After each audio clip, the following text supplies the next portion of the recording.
Bom dia na paz do Senhor, amados irmãos.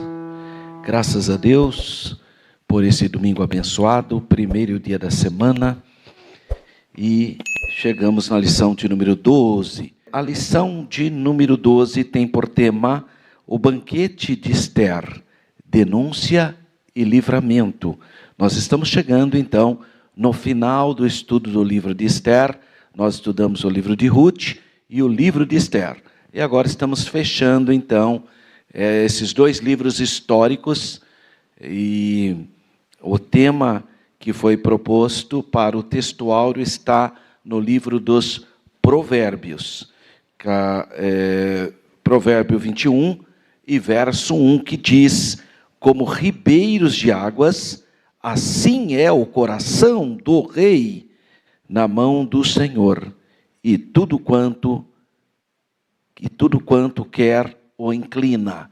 Então, esse é um provérbio presente nesse livro, mas também é uma palavra que aparece de outras maneiras nos Salmos também. Fala que o rei está na mão do Senhor. É uma figura metafórica, né? Está dizendo que o rei que busca Deus é dirigido pelo Senhor, é guiado pelo Senhor. Essa é a ideia de estar na mão do Senhor.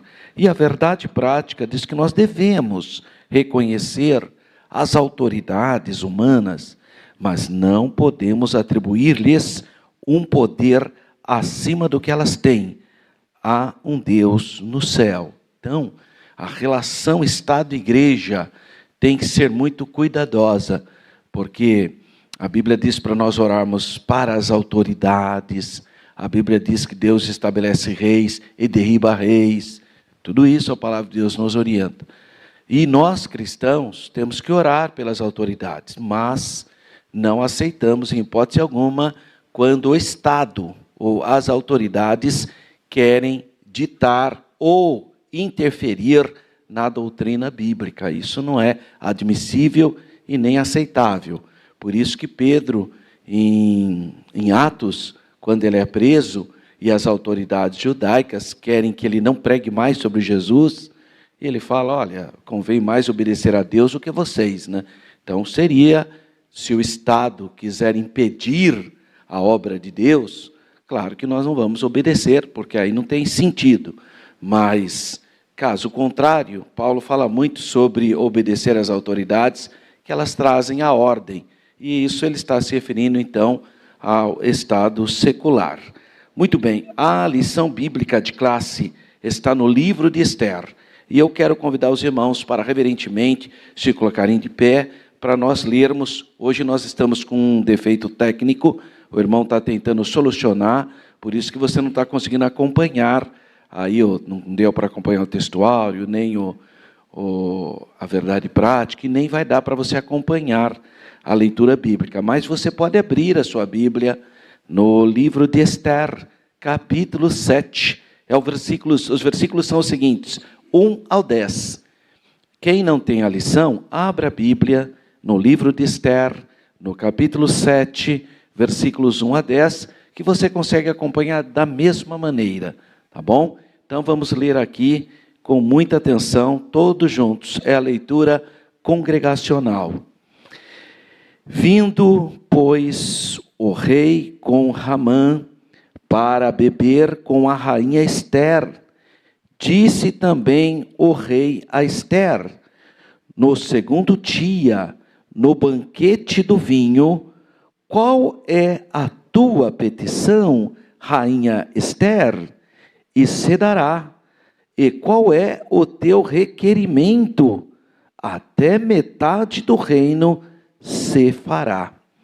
Então respondeu a rainha Esther e disse: se, ó rei, achei graça aos teus olhos, e se bem parecer ao rei, dê-se-me a minha vida como minha petição, e o meu povo como meu requerimento, porque estamos vendidos, eu e o meu povo, para nos destruírem, matarem e lançarem a perder. Se ainda por servos e por servas nos vendessem, calar-me-ia, ainda que o opressor não recompensaria a perda do rei. Então falou o rei Assuero e disse à rainha Ester: quem é esse? E onde está esse cujo coração o instigou a fazer assim? E disse Ester: o homem, o opressor e o inimigo é este mau Ramã.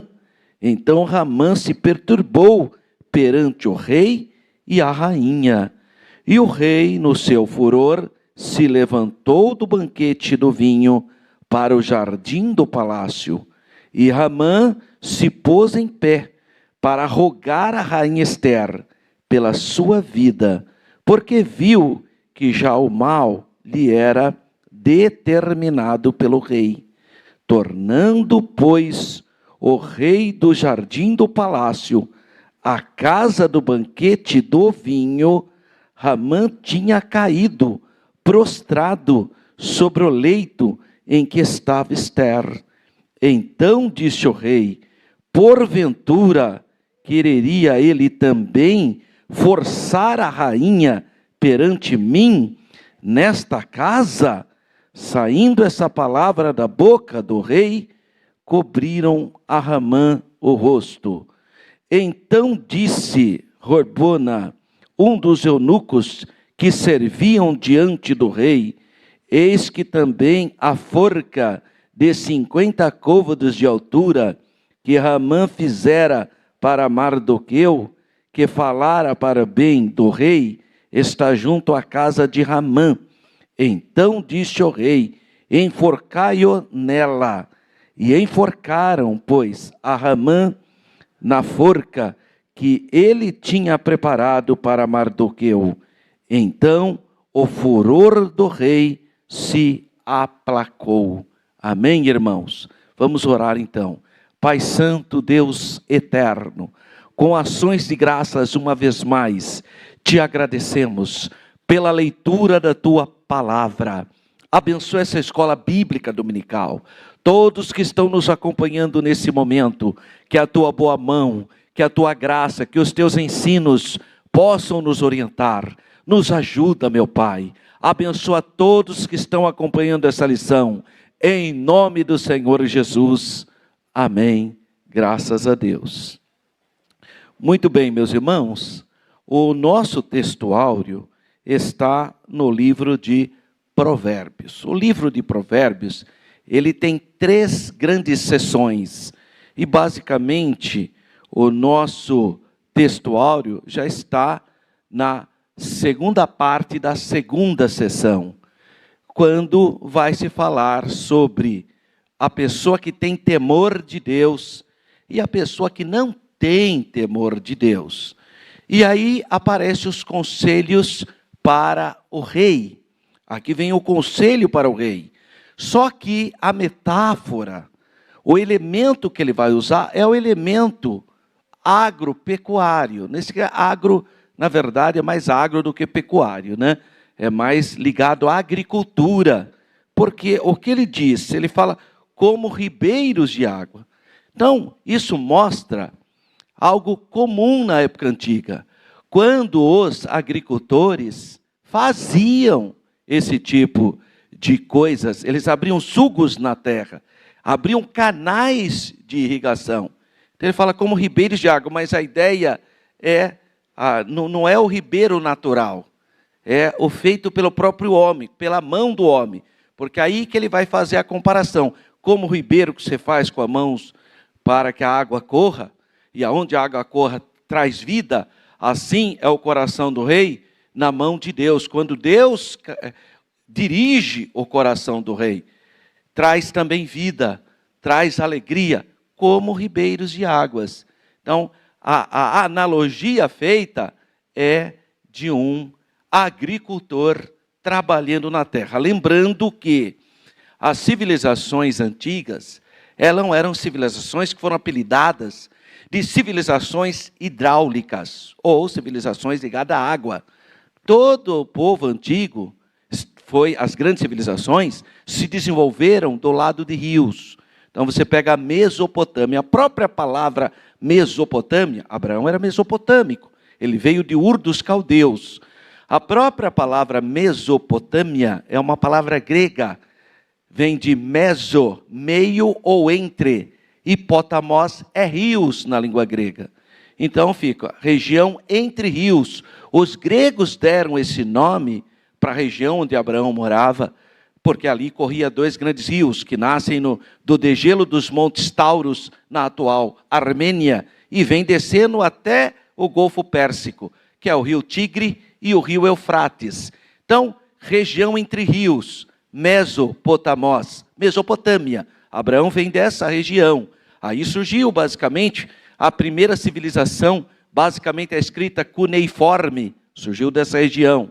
E aí eles pegavam, então, e faziam canais de irrigação, pegando a água do rio Tigre, pegando a água do rio Eufrates, faziam canais, e aí eles tinham uma produção, e claro que o Estado se organiza ali, no caso da Babilônia. Depois o segundo império babilônico, que é o império de Nabucodonosor, o império assírio da cidade de Nínive, é tudo da região da Mesopotâmia. O mesmo ocorre na África, no nordeste da África, no Egito, com o rio Nilo. A civilização egípcia também vai se desenvolver no rio Nilo, mas num outro fenômeno natural. Ao invés deles fazerem canais, o próprio rio, nas suas enchentes, deixava o humo, que é a terra fértil, onde se produzia muito alimento no Egito. Então, de qualquer maneira, este fenômeno vai se repetir, e quando o homem, então, domina a natureza através dos canais, ele consegue ter uma grande produção, ou uma produção excedente.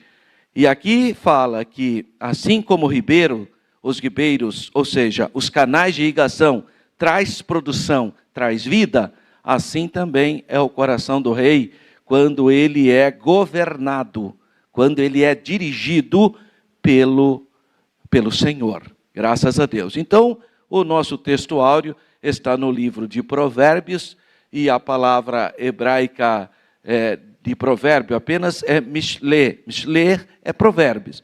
Só que a gente acostumou a usar a expressão Mishle Shalomon, que é o provérbios de Salomão. Embora nem todos os provérbios sejam de Salomão, mas a maioria deles. É o segundo livro, então, da terceira seção da Bíblia hebraica, que a Bíblia hebraica é dividida em 3 partes, né? Que é a Torá, a lei, o Ketuvim, que são os escritos, e os salmos. Então, basicamente, essa é a divisão da Bíblia hebraica. E é um dos livros de sabedoria do Antigo Testamento. O livro de Provérbios é considerado um livro sapiencial, ou seja, um livro do saber. É o 20º livro da Bíblia, da Bíblia do Antigo Testamento. É o 20º livro. Então, a primeira sessão, que é o capítulo 1 até o 9, ele vai fazer um convite para os jovens para tomarem o caminho da sabedoria, vai personificar a sabedoria como se fosse uma mulher, né? Isso tudo no início do livro de Provérbios. A segunda sessão, aí vai do capítulo 10 até onde está o nosso texto áureo, ele possui 375 ditos ou capítulos, né? Ele está dividido em 2 partes, e o nosso textório está nessa segunda parte. A primeira parte, ele fala do sábio e do tolo, ou do justo e do mal, e a segunda, ele fala o discurso do sábio e o discurso do tolo. E, finalmente, o capítulo 25 ao 29, não é atribuído a Salomão, mas a outros, possivelmente aos homens sábios na época do rei Ezequias.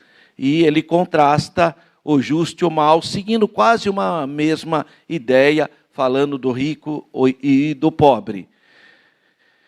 Provérbios 30, 1 a 4, são os provérbios de Agur, que introduzem a criação ao poder de Deus e a ignorância dos homens. São os temas que eles trabalham. Então, é conhecido como Provérbios de Salomão, mas não é só Salomão que escreveu os provérbios.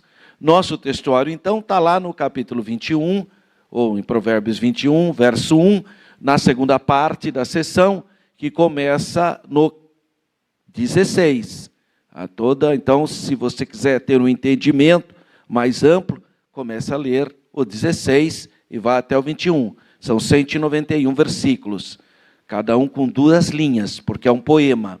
Portanto, o texto áureo está na segunda seção, na segunda parte, que é Provérbios 16 ao 22, que, de novo, fala do discurso do sábio e do tolo.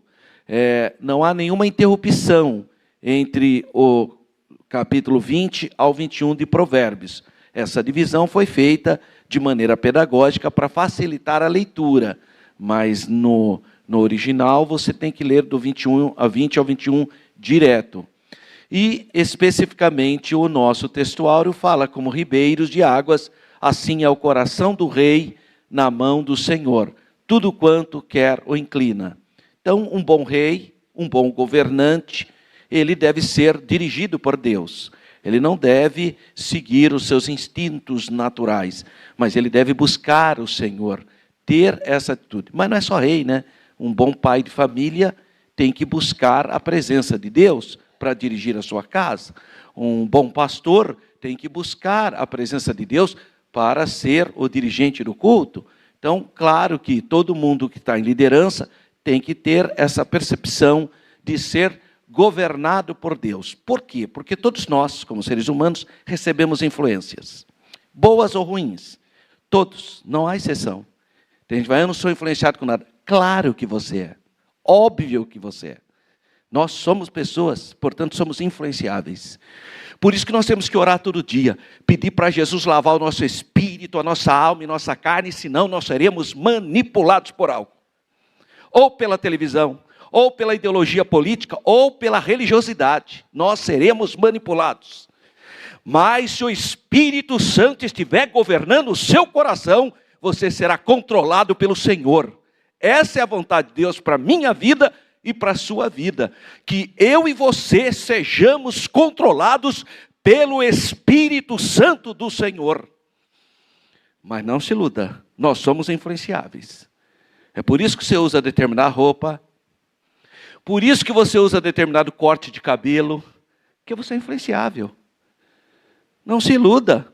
Tem gente, irmão, que copia até o jeito de falar do outro. Nós somos influenciados. Eu não estou dizendo que está certo ou está errado, não é isso. Estou querendo mostrar para você que você é influenciável. A não achar que você é, não, eu normo, eu filtro tudo. Não filtra. Porque nossa natureza está decaída. Então nós somos manipulados. Então nós precisamos... Tem gente que fala, eu não sou manipulado. Claro que é. Claro que é. Ou você é manipulado politicamente, ou religiosamente. Você é manipulado. Agora você tem que pedir para Deus, para o Espírito Santo te governar, para você não ser manipulado. Porque nós vivemos num mundo de manipulação. E eu vejo, irmão, gente sendo manipulada com WhatsApp, com conversa, pelas mídias. Tem gente, eu lembro, hoje não, graças a Deus, hoje é um outro mundo. Mas quantas vezes eu chegava na sala de aula, os alunos, o senhor viu o que aconteceu no Jornal Nacional? Como se o Jornal Nacional fosse a verdade absoluta. As pessoas acreditavam. Sabe o que eu vi lá no Fantástico? Achava que o Fantástico era a verdade absoluta. Isso é manipulação. Então, hoje, graças a Deus, as pessoas têm acesso às outras informações. Eu acho que as mídias sociais democratizaram muito. Hoje a gente consegue ver outras partes.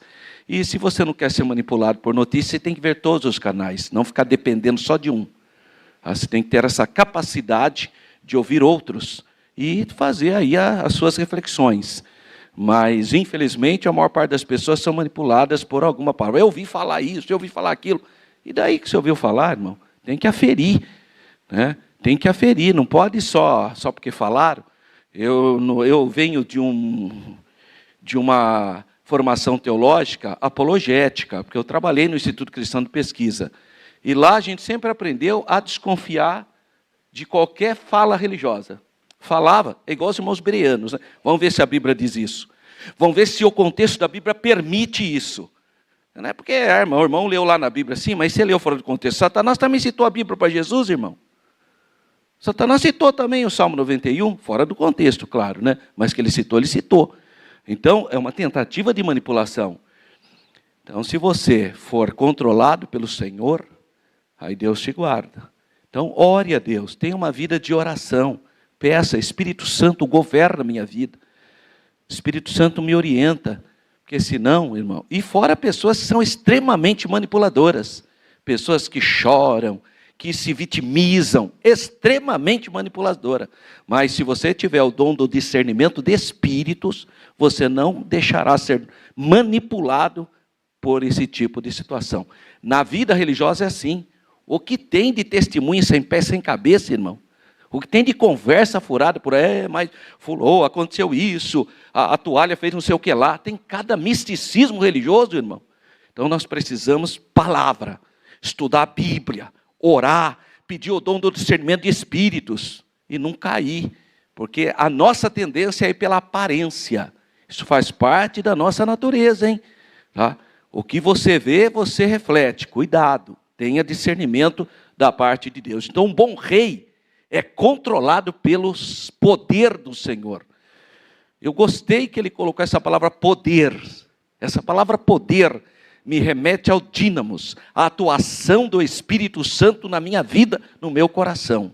Então nós temos que pedir: Senhor, eu quero ser dirigido pelo seu Espírito. Então busca a presença de Deus, leia a Bíblia, tenha autonomia espiritual, entra no seu quarto, como o Senhor Jesus ensinou, ore, rasga o seu coração, peça a direção de Deus e para de ser manipulado por gente, por pessoas, por ideologias. Entra no seu quarto e seja governado pelo Espírito Santo de Deus. Amém, irmãos? Esse é o crescimento que Deus quer de nós. Que nós cresçamos na graça e no conhecimento de nosso Senhor e Salvador Jesus Cristo. Para isso você tem que ter comunhão com Jesus. Falar com Deus. Pedir a presença de Deus. Então um bom rei deve ser controlado pelo Espírito Santo. Deus torna o coração desse rei semelhante a um ribeiro de águas refrescantes, né? É isso que diz o texto áureo. Então, Provérbios 20 e 24 fala que os passos de um homem bom são determinados, ou guiados, né? Na verdade, a palavra determinada aqui, a ideia são dirigidos. Essa é a ideia.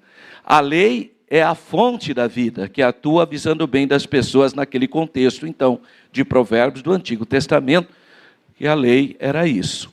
O rei habilidoso, como é na lei de Moisés, será então uma fonte de águas, um local onde produz vida. O coração do rei está nas mãos de Deus, essa é a ideia.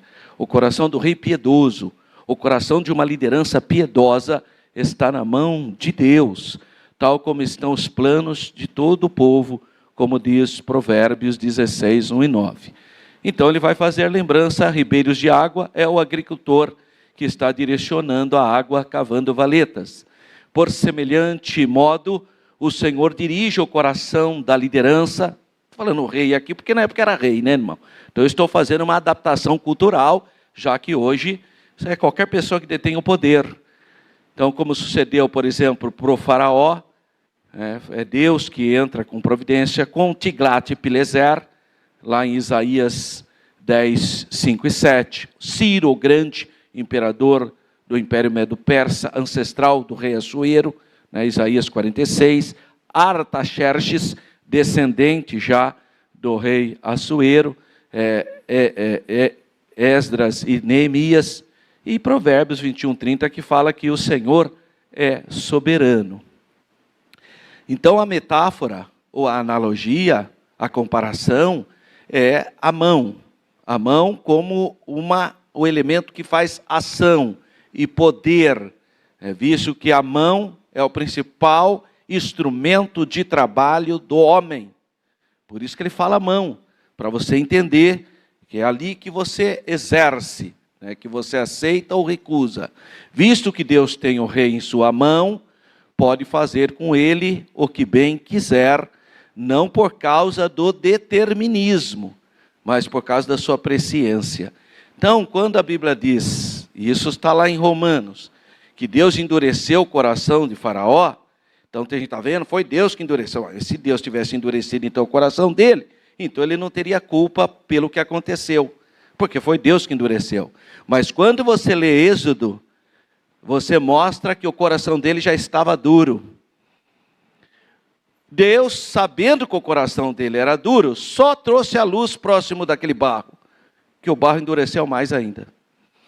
Então, mas se o coração dele fosse cera, teria derretido. Está vendo? A luz é a mesma. Então Deus sabe, por causa de um atributo dele que é de presciência. Ele sabe que a pessoa não vai aceitá-lo. E ele continua levando a luz. Só que a luz endurece barro. Mas a luz amolece a cera. É a mesma luz. Então depende como que está o coração da pessoa. Se for cera, derrete. Mas se for barro, endurece. Então a expressão, o endurecimento, que veio da parte do Senhor, é que a luz do Senhor brilhou. E o coração dele era de barro. Porque você vê esse Êxodo. Em Êxodo nem fala que Deus ia endurecer o coração dele num primeiro momento. Simplesmente Moisés chegou e falou para ele, sabe o que ele falou? Quem que é o seu Deus? Eu não dou bola para isso, não. Quer dizer, o coração de barro. Então o coração dele já tinha feito a escolha. E depois, com a aproximação da luz, claro que vai endurecer. Então, não se trata de determinismo, se trata de presciência, o atributo de Deus saber tudo.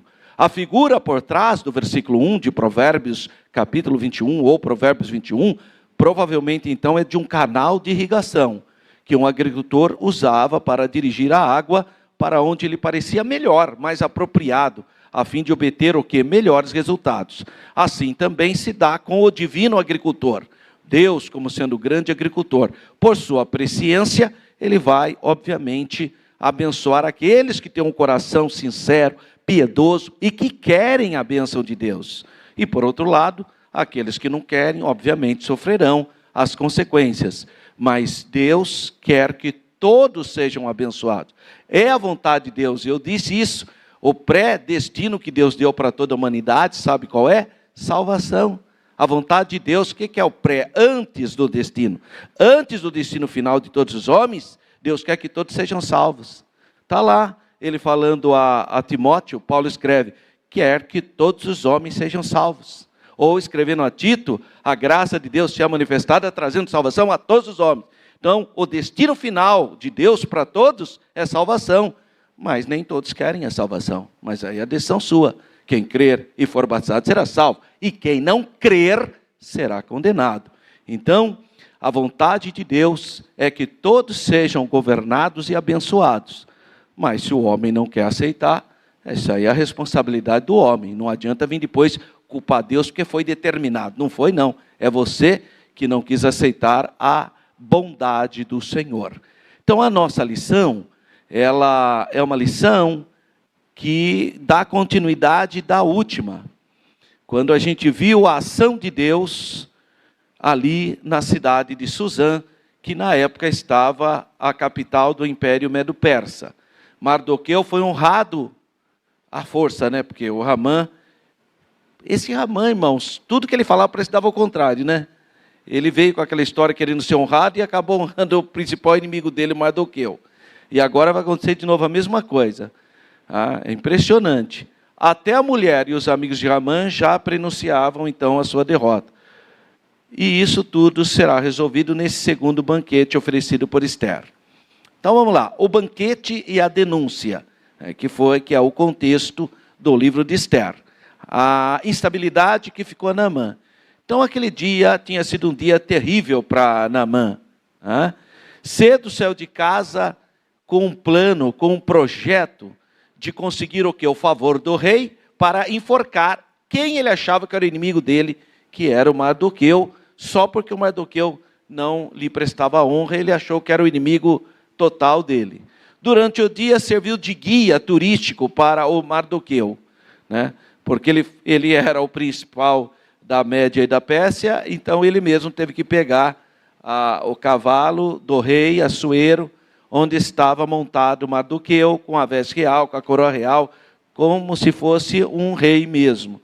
E ele, então, teve que carregar o seu desafeto pelas ruas da capital Suzã.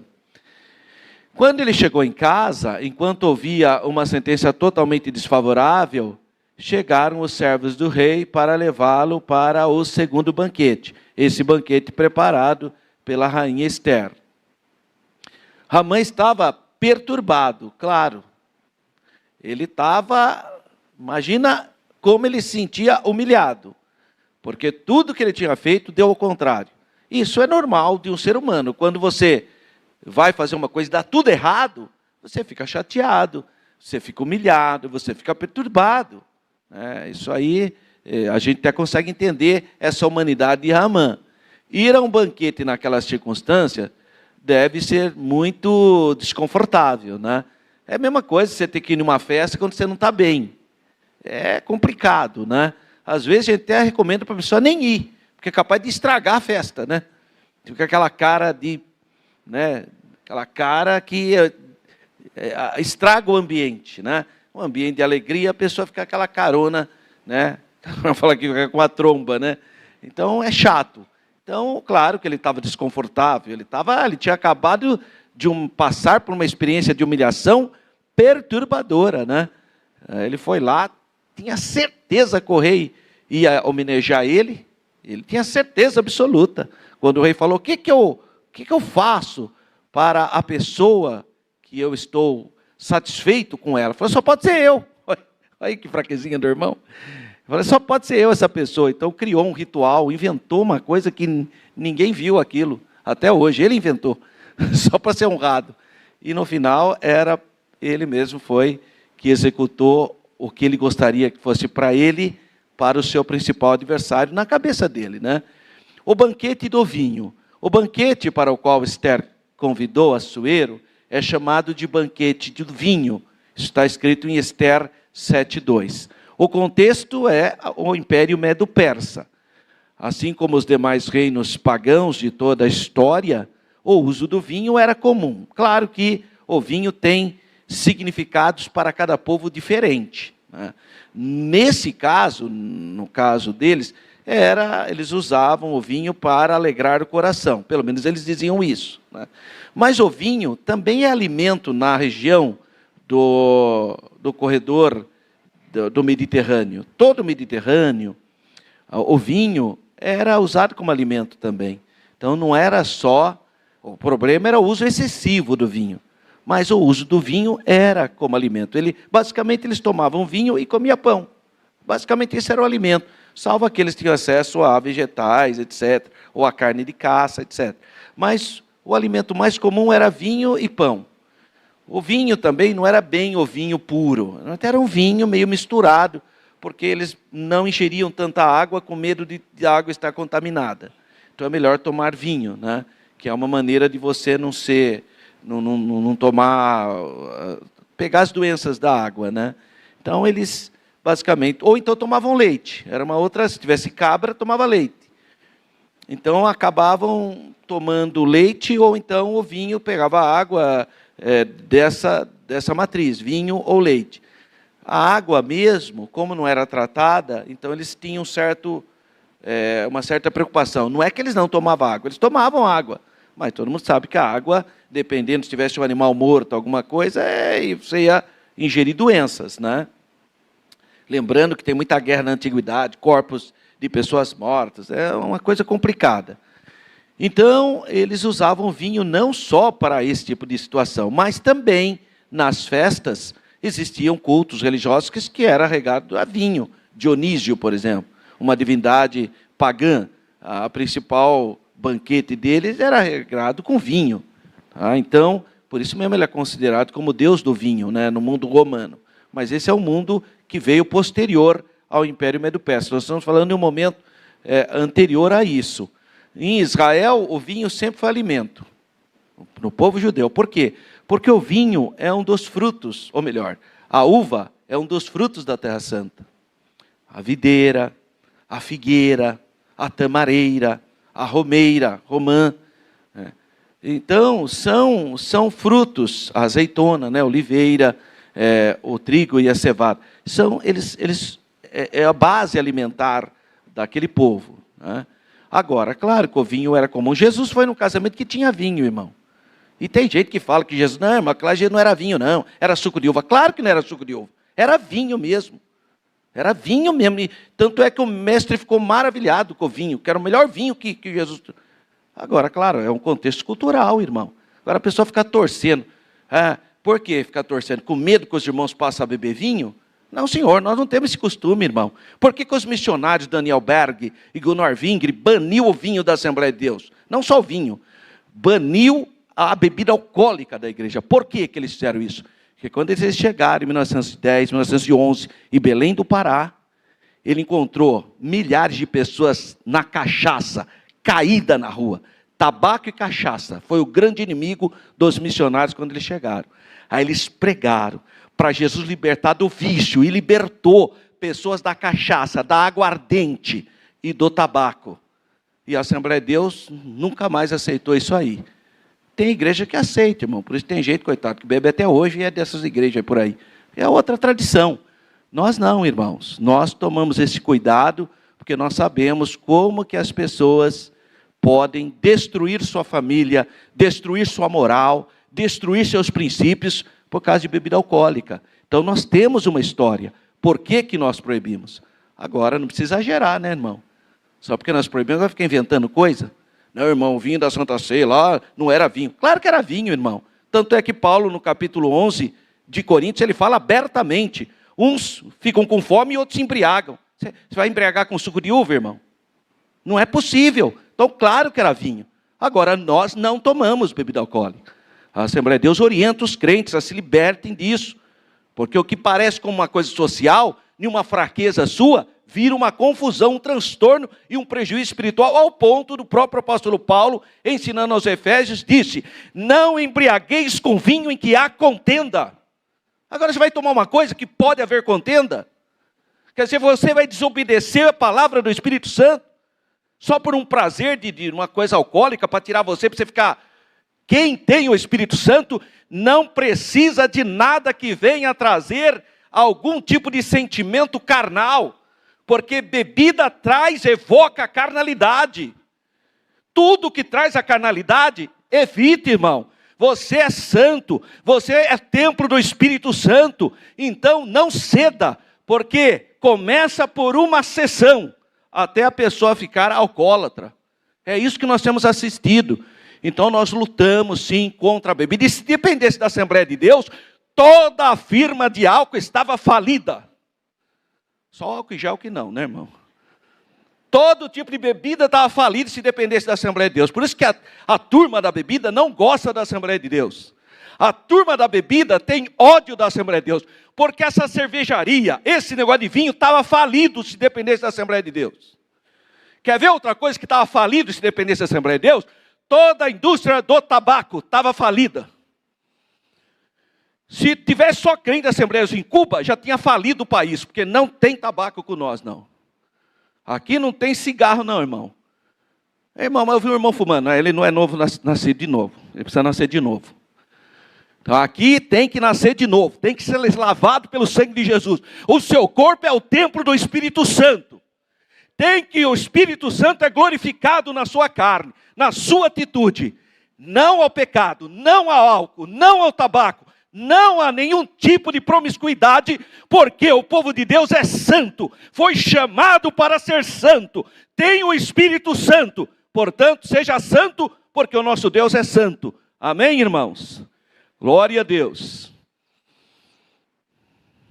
Então o Antigo Testamento é enfático quanto aos seus terríveis males, aos males do vinho. Havia expressa proibição para o sacerdote, irmão. O sacerdote não pode tomar vinho não, irmão.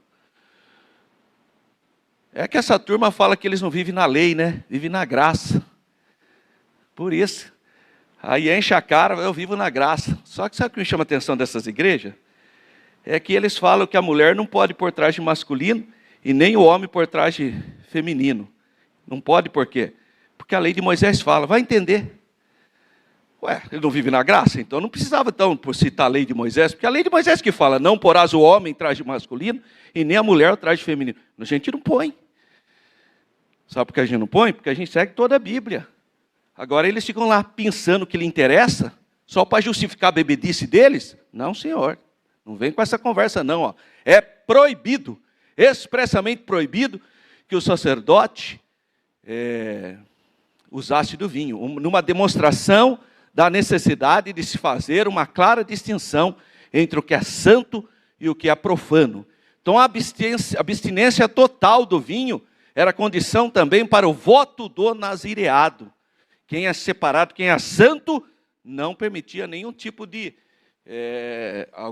algum elemento que desestabilizasse a pessoa emocionalmente. Proibido. É o caso do nazireado, era o voto, né, que se fazia. Além disso, o texto verotestamentário ressalta o belíssimo exemplo dos recabitas. Os recabitas eram uma tribo que se abstinha totalmente do vinho e foram honrados por Deus. Também não aceitava o vinho em hipótese alguma. No Novo Testamento, o ensino é não se embriagar com vinho, mas encher-se do Espírito Santo. Não se embriagar. O problema aqui é embriagar, né? São excesso. E ele fala abertamente. Por quê? Porque também o vinho era alimento dos irmãos, né? Então, eles tinham que saber a diferença disso. O que era embriaguez e o que não era. Porque era alimento. Então, eles tinham que falar com sabedoria. No nosso caso, nós orientamos a abstinência total. Porque nós seguimos a linha sacerdotal, a linha dos recabitas, a linha do nazareado, ou seja, nenhum elemento embriagante que deixa a pessoa meio fora de si.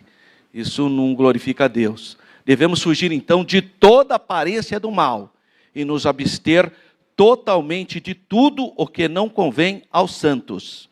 Tudo que não convém aos santos, nós, então, não. Agora, claro, uma pessoa que é carnal, ela vai defender todo tipo de coisa que não glorifica a Deus. Porque é carnal, irmão. Tudo que a Bíblia fala, ele faz ao contrário, porque é carne. Mas quem é governado pelo Espírito tem prazer nas coisas de Deus. E graças a Deus que eu estou falando para pessoas espirituais.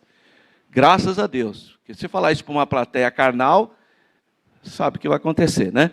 Então, qual é a tua petição? É o que foi dito pela rainha Esther. Aliás, pelo rei Assuero, a rainha Esther. Assuero estava mesmo determinado a saber o que quietava a rainha, a fim de atendê-la.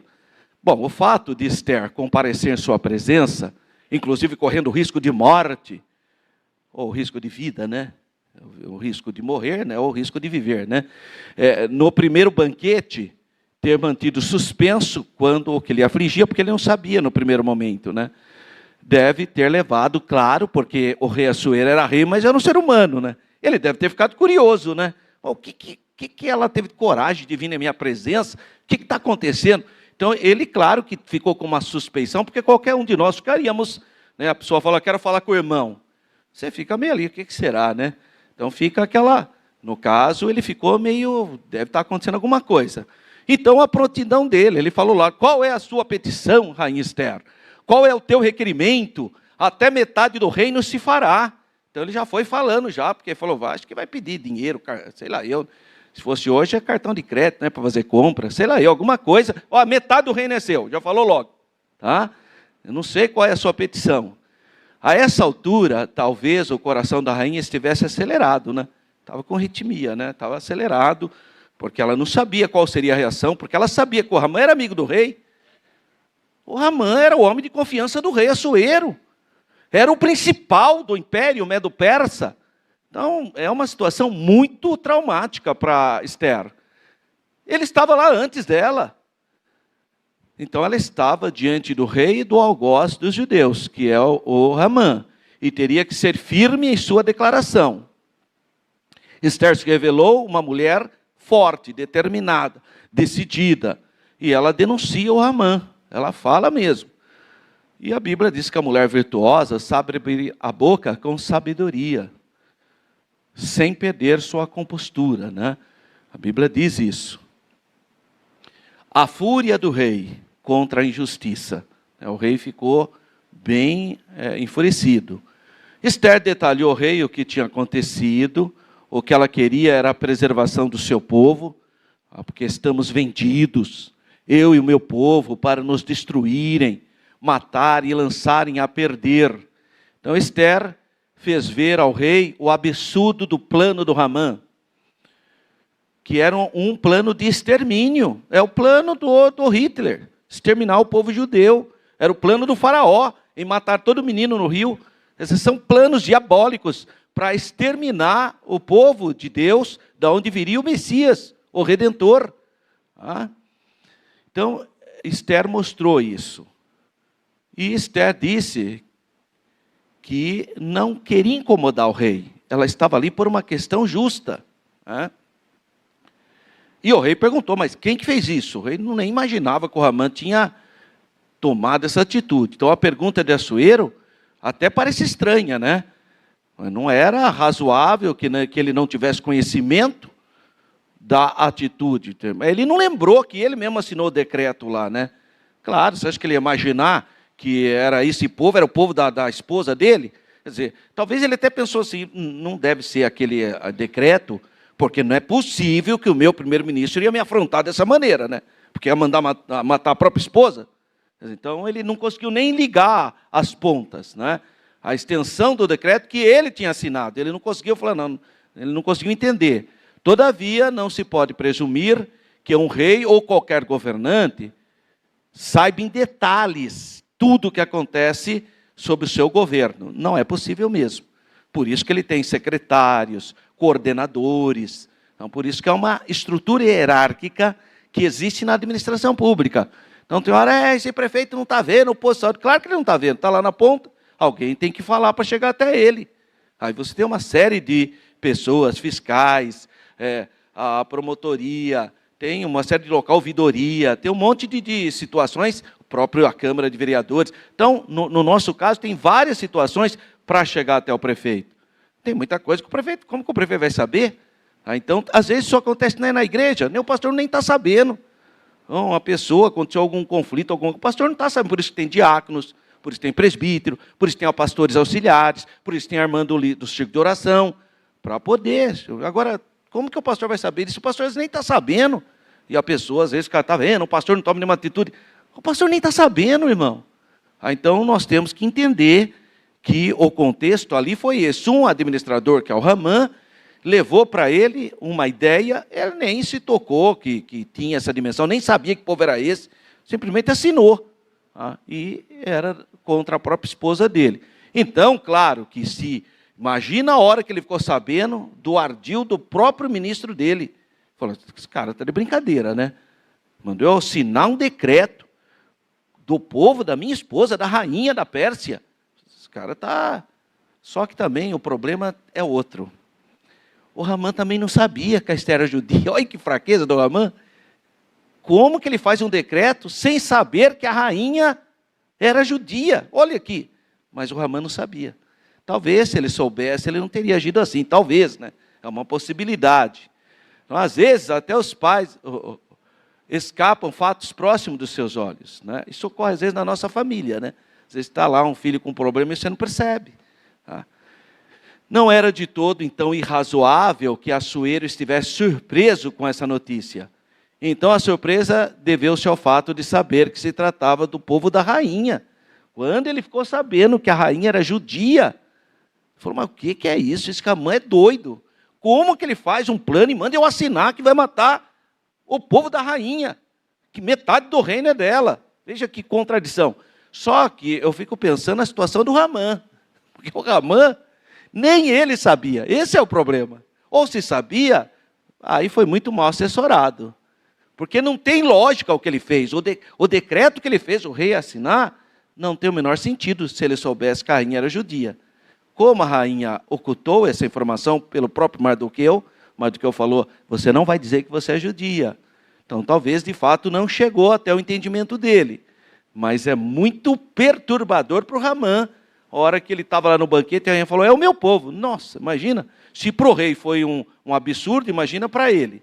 De qualquer forma, era resultado do excesso de poder que se deu a Ramã. Tem gente que não sabe lidar com poder. Você dá poder para ele e começa a inventar coisas. E aí chega esse absurdo.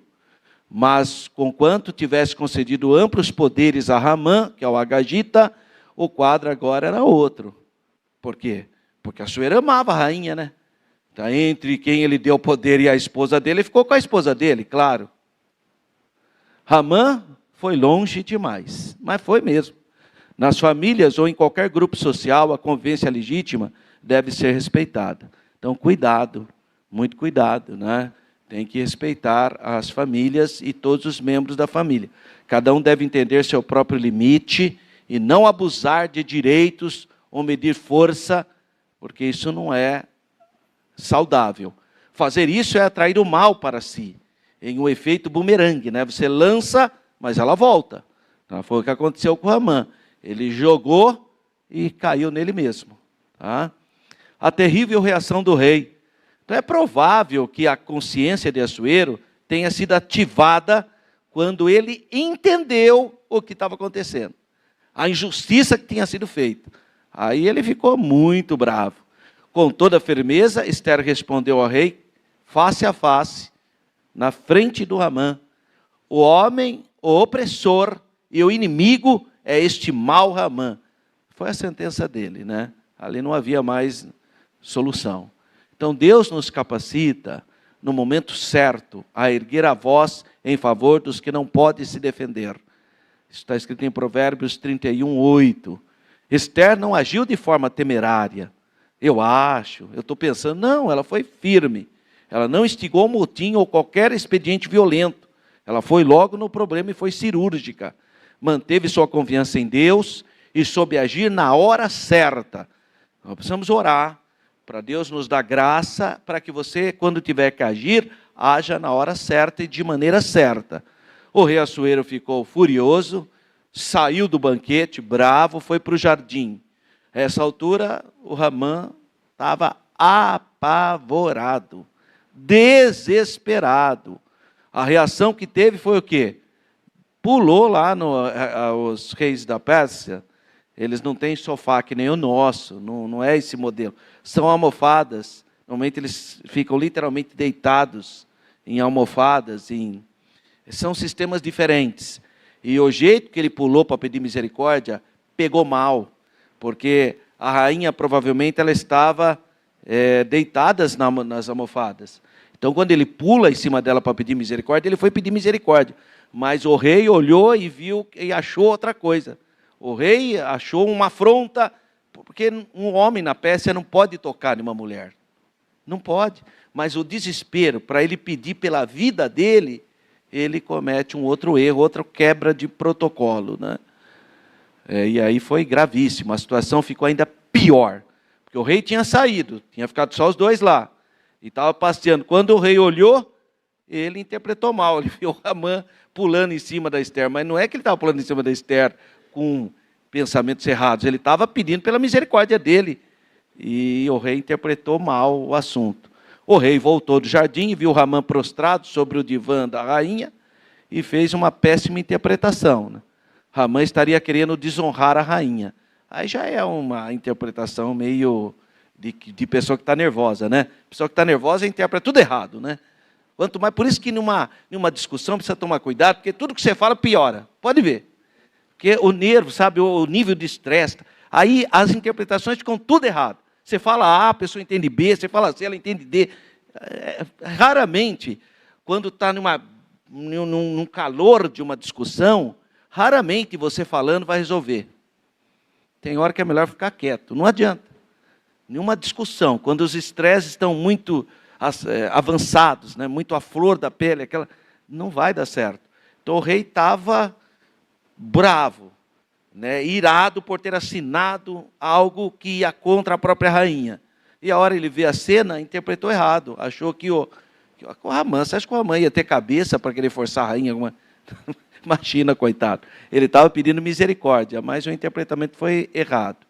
Então a história da forca. O Ramã tinha feito uma forca para enforcar Mardoqueu. Naquele dia que ele foi lá, e o rei mandou honrar o Mardoqueu. Mas a forca ficou lá na casa dele. Olha que tonto, né? Em vez de desmontar a forca, né? Ao invés de desmontar a forca, não, a forca ficou lá. Não sei por que a forca ficou lá. Não dá para entender. Não sei se teve tempo de desmontar, mas a forca, uma forcona, hein? Não era a forca pequenininha, uma forca grande. A reação física e verbal de Assuero levou seus servos a entender que a morte do Ramã estava decretada. Então, quando o rei viu e falou, você está querendo desonrar a rainha, aí os servos, os mordomos, entenderam então que a solução do Ramã era a morte. Ele ia ser morto. Depois que o rei dobrou seu furor, por ver o Ramã deitado junto à rainha, seus servos então cobriram o rosto de Ramã, e a história da forca, preparada no dia anterior por ele, já havia chegado, então, no palácio. Porque, irmão, não adianta. Não dá para você esconder forca. Não tem jeito. Forca é muito grande. Todo mundo, alguém vai ser enforcado. Então, essa história tinha chegado para os homens que trabalhavam e as mulheres também no palácio. E esse eunuco aí chamado Harbona, ele sabia até o tamanho da forca. Esse era um homem que, aqui no termo, aqui, esse era um jornalzinho, né? Ele sabia detalhes, 50 côvados. E ainda ele fala para o rei. Você vê, e não é por nada, não. Sabe aquelas pessoas, né? Você vê, né? Não é por nada, não, mas ele construiu uma forca lá, inclusive, para matar o Mardoqueu. Olha, mas na hora da fogueira você está jogando gasolina, irmão, pelo amor de Deus. Você quer, irmão, não é que eu queria falar, não, mas está falando, né? Veja bem, não é que eu quero falar nada, mas está falando. É que está jogando gasolina. Né? Ele falou, inclusive a forca. Precisava falar o tamanho da forca, irmão? Você falou, para quê? Olha, ele construiu uma forca, irmão, pensa numa forca grande. 50 côvados de altura. Mais ou menos 22 metros. Não se sabe por qual motivo Ramã teria preparado uma forca tão alta, né? É que ele estava com muita... Eu sei sim, ele estava com ódio, né? Ele queria que todo mundo visse pendurado da forca o Ramã, porque não, de alguma maneira, não o respeitava, segundo ele.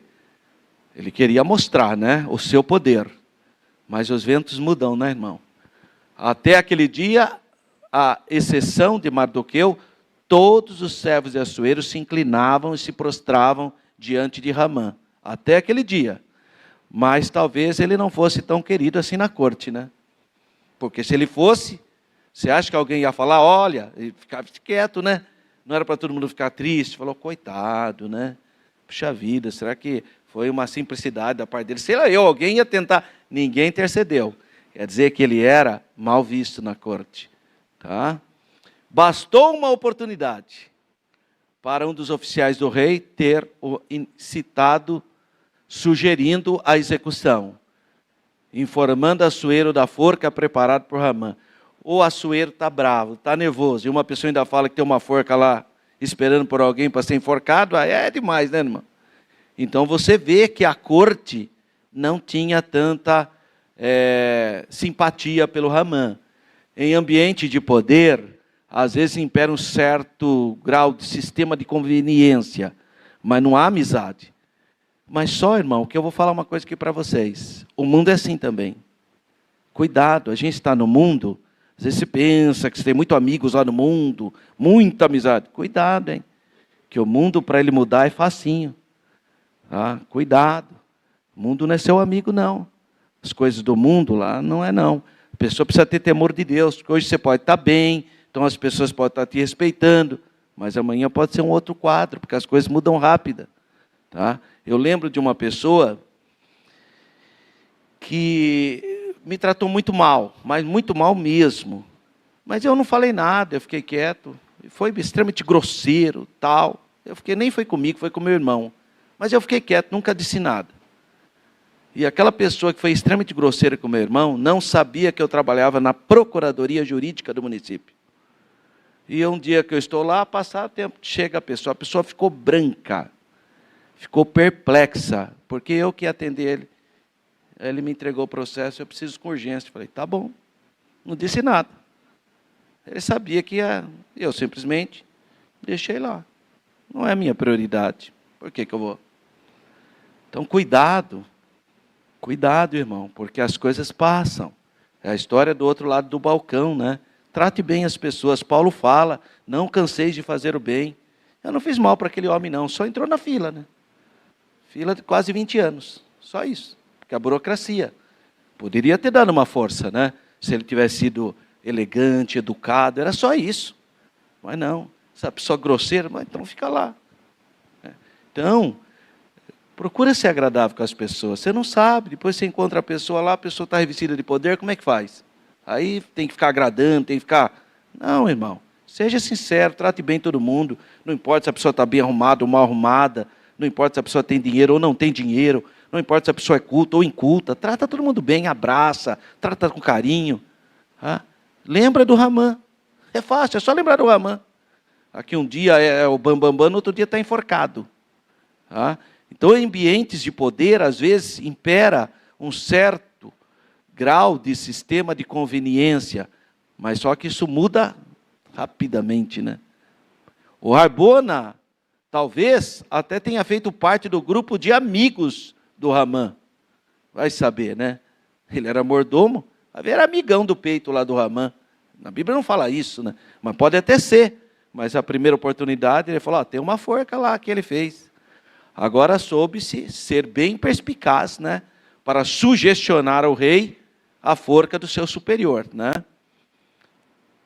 Ele não apenas informou ao rei que havia uma forca preparada por Ramã para Mardoqueu, mas foi sutil ao dizer àquele que falara para bem do rei ainda, hein? Você vê, eu estou falando porque eu sou seu amigo. Olha, esse é amigo do peito mesmo. Então, cuidado, irmão. Tá? Isso aqui é uma coisa que acontece hoje, porque o ser humano é humano, a mesma coisa. Você fica lendo lá atrás, achando que não acontece mais, acontece igualzinho isso, em outro contexto. O contexto é outro, mas a ideia está presente hoje nos nossos relacionamentos sociais. A insinuação foi explícita e o rei acolheu. O rei aceitou. Tá? Ele sugestionou e o rei pegou. É de novo a ideia da manipulação, né?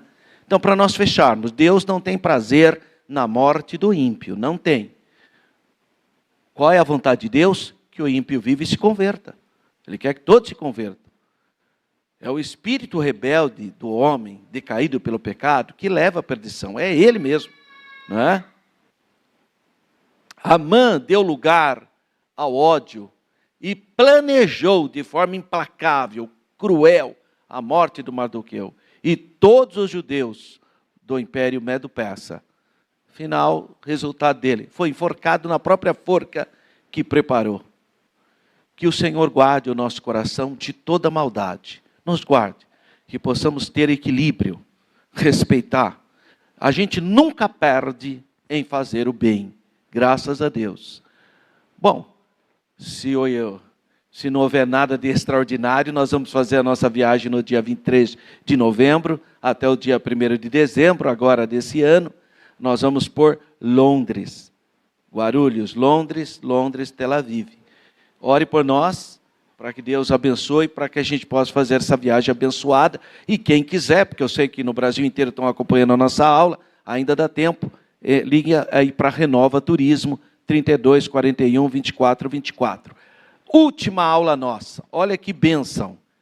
Lição de número 13, Esther, a portadora das boas novas. Dia 29, último domingo do mês de setembro. Você não pode perder, para nós encerrarmos esse trimestre com alegria. Que Deus continue abençoando sua vida, que você tenha uma semana de paz, de bênção, de saúde, de vitória.